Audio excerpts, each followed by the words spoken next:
नमस्कार मित्रांनो, तुम्ही पाहतात शेतकरी गाथा हे यूट्यूब चॅनल। मित्रांनो, तुम्ही जर या चॅनलवर नवीन असाल तर व्हिडिओला लाईक आणि सबस्क्राईब करायला विसरू नका मित्रांनो, आणि सोबत बेल आयकॉन घंटीचे बटन दाबा, जेणेकरून तुम्हाला नवीन व्हिडिओची माहिती मिळणार। मित्रांनो, आता आपली सर्वीकडे कपाशीची लागवड ही झालेली आहे, तुम्ही पाहू शकता। आणि पावसाळ्यामध्ये कपाशीमध्ये सर्व प्रकारचे हे तण उगवून येते। तुम्ही पाहू शकता या कपाशीमध्ये किती तण झालेला आहे। त्याच्याकरिता तणनाशकाची फवारणी हे चालू आहे, तुम्ही पाहू शकता। आता आपली कपाशी 20 ते 25 दिवसाची झाली असेल तर आपण कपाशीमध्ये तणनाशक हे 2 ते 3 पानावर असेल तर आपण तणनाशकाची फवारणी करणे आवश्यक आहे।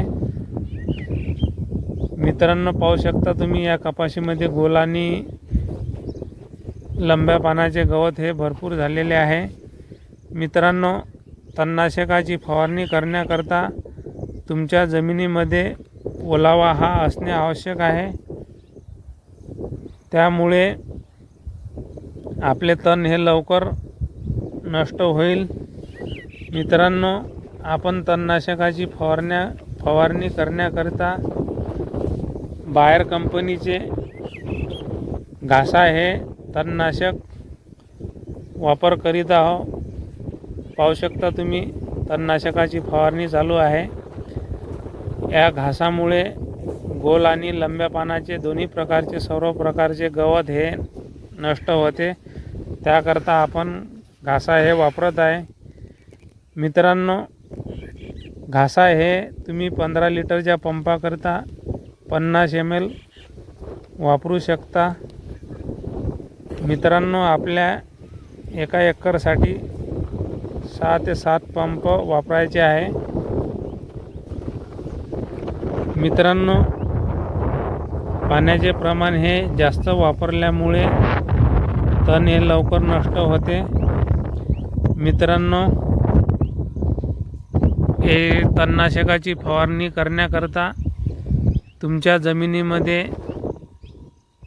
ओलावा असणे आवश्यक आहे। ओलावा जर भरपूर असेल तर तुमचे तण लवकर नष्ट होईल।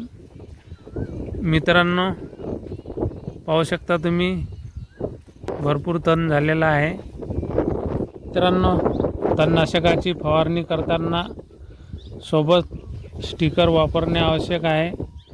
मित्रांनो, औषधी घेताना दुकानदाराच्या माहितीनुसारच औषधीचे प्रमाण वापरावे।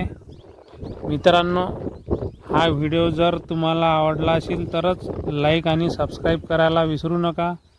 मित्रांनो, हा व्हिडिओ बघितल्याबद्दल धन्यवाद।